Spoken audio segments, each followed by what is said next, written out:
Hey everyone, so today I'm going to be doing a review of Micron versus Sharpies. And so what I have here is on one side, I'm going to be doing the Micron pens, and then on the other side, I'm going to be doing Sharpie. So the first one I have is the 005 Micron, and that's your smallest pen, right? So that's a 0.2 millimeter pen. And you can see in the top, I've written out the size. So what those basically refer to, it's pretty self-explanatory, is how big the tip of the pen is. And you'll notice that you get a very different type of mark depending on the pen that you use.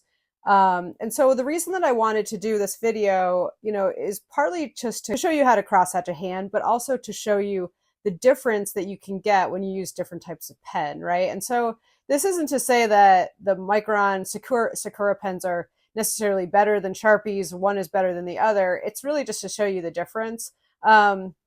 But at the end you can vote to say which one do you like better. So which side, the left hand side with the Micron pens or the right hand side is going to be the Sharpies. Now you probably noticed that this drawing is a little bit rough because I previously used this hand drawing to show cross contour. And so if you're not familiar with cross contour is a really good precursor to doing cross hatching. And if you haven't seen that video, I'm going to link it in the description so you can take a look at the cross contour video. Now, what cross contour does is it's good because it helps you get this concept of direction of line, and you can kind of see some of those graphite lines still in there that I didn't completely erase, which throughout this drawing I'll end up, pretty much completely going over with the pen. But what direction of line does is it helps you to follow the different planes that are in your hand, and it'll make it look more realistic. So as you go through, you'll notice that when you're using the Micron pens, I think that the biggest difference is that you get a deeper black, obviously, when you have the thicker tip pens, right? So like the 0.2, I'm using a 0.2 now, or a 0.2 rather, which is a 0.3 millimeter. And that just has a little bit of a deeper black. And when you're using the 005 or the 01, it's going to be a lighter mark just because that pen size is smaller.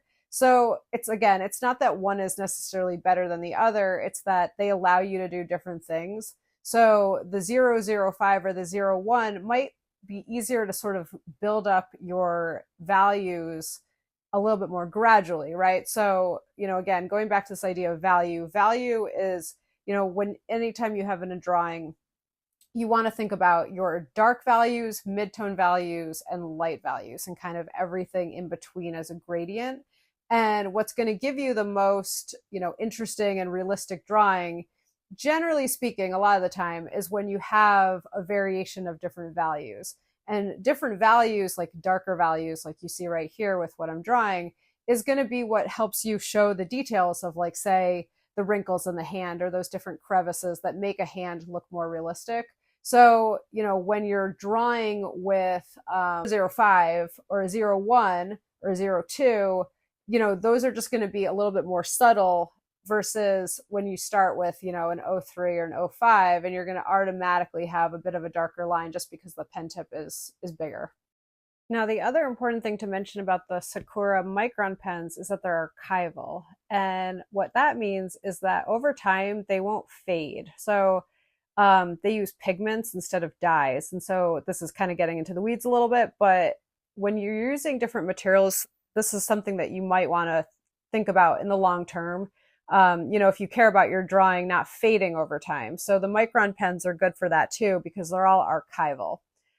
Whereas, the Sharpies, they're not considered archival. And so they can, fade a little bit over time. So that's just something to kind of keep in mind about, whether you want to use archival materials. A lot of artists, some are very, very concerned about that and make sure that they always are using archival materials, and other people less so. But if you want to make sure that your drawing will stay for years and years and years, then getting a set of Micron pens is a really good idea. Okay, so now going back to how I'm drawing the hand, one thing that I'm really focused on doing is drawing the darks of those crevices and also leaving certain areas lighter. So the thing with crosshatching that you kind of have to get the hang of is that if you overdo it and you keep going and going, you'll lose all your light values, right? So what's going to give it more three-dimensional quality is the transition from going from really dark to midtone to light. So as you can kind of see in the thumb right there, over on that side of the edge, I'm making it a little bit darker, but I'm not going over the entire area. I'm not filling the whole section in, because if I fill the whole section in, then it won't look 3D at all. It'll just look kind of a filled in section. So you want to kind of experiment with this idea of, contrast and deepening your values. And that will give a more interesting, and 3D drawing. The other thing that I always recommend to people that are starting cross-hatching, maybe for the first time or you're new to this, is that you can vary the speed of your line, and that can be actually easier if you use a quicker speed than if you go really slow. So just try different speeds and kind of get a feel for like what works best for you. And now I'm drawing that portion of the thumb that kind of like juts forward a little bit, and that's a separate section than the palm. So you want to make sure that when you do your direction of line, you're showing, that kind of comes around a little bit, and it's different than the palm section. So going back to that idea of direction of line is going to be really important here. And again, reference back that, the work that I did on that, the cross contour video, because that's another really good way to kind of get this idea of direction of line. If that's something that you're struggling with, or you're kind of like unsure, like, well, which direction should I go in? How do I know which direction I should go in? You can look at what I'm doing here for sure, but definitely check out the cross contour videos as well. If you've enjoyed the video so far, please go ahead and hit the subscribe button. And also, if you can like the video, I really appreciate that. Leave a comment if you have any questions about anything, and please, vote at the end whether you like the left-hand side or the right-hand side better.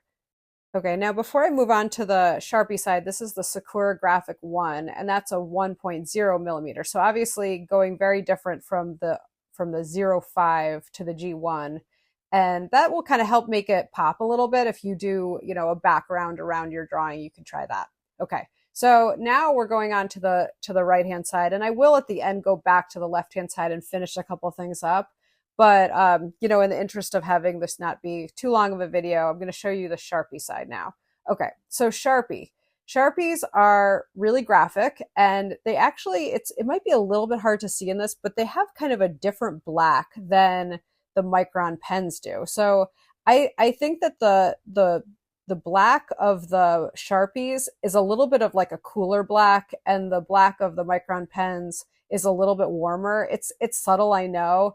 But if you have those two pens, put them side by side, and I think you'll see what I mean. They have a little bit of a different coloration to them. Those Sharpies almost have like a blue to them, it seems like to me. So anyway, the other thing with Sharpie, obviously, is that it only comes in one size, right? You have like the fat markers that I'm not using here because those are too fat. And then you have the fine tip. So a lot of times, and I used to, when I was younger, I would draw with Sharpies because I didn't actually know that Micron pens existed. This was, of course, years ago. But, I always crosshatch with Sharpie. That's pretty much how I learned was drawing with Sharpies until later on. And I discovered that there are all these other options out there. And so, if you're drawing with Sharpies, that's fine. But just realize that you might be able to get some different effects if you try the Micron pens. Okay. So the thing with the Sharpies is that it's a little bit more difficult to get that really, really fine tip look that you can get with the 0.05 or the 0.1 or even the 0.2 or 0.3. Even with just that pen, you're already kind of at it's probably the closest to the 0.5 if I'm really looking at, the differences between, I don't think it's quite the G1, but it's fatter as a pen tip. So, you're going to get a different mark.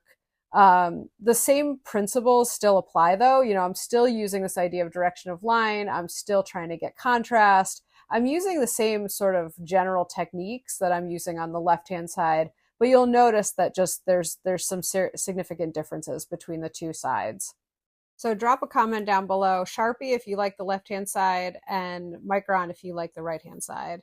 And let me know what you think of the differences between the two. So as I'm going, I'm also, and this goes for any time you're drawing a hand, is that when you have fingers, you want to show that the finger has 3 separate sections. And if you do that and kind of like draw them a little bit distinctly in each section, because they're kind of like almost like little mini cylinders. You can actually just draw them with that shape.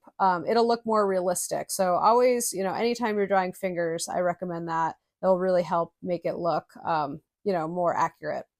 And so still same thing that, what I said with the Micron pens on the left-hand side, you want to practice varying your speed, your angles, the direction of line. All of those things are gonna help you have a better, more interesting drawing. And the last thing that I wanted to mention about Sharpies is that they can bleed into the paper a little bit if you press down a lot. So try to have as a light of a touch as you can, and just kind of vary the density of the lines and how much you're pressing, and just kind of like try experimenting with, a lighter pressure mark versus more of a pressured mark, and just see the differences that you'll get. I think you'll find that the lighter pressure mark is better. And so that's just one more thing, and just kind of be aware that the Sharpies can bleed into the paper. And you might want to add some lines kind of around your hand, just to kind of show that it's, if you have a hand and you're kind of having it placed on, on a table or something like that, and in this case, by having longer lines, that gives it a little bit of variation too. So you can kind of experiment too with how long your lines are. Like, as you can kind of see in the drawing that I did of the hand, most of those hands are the lines are shorter.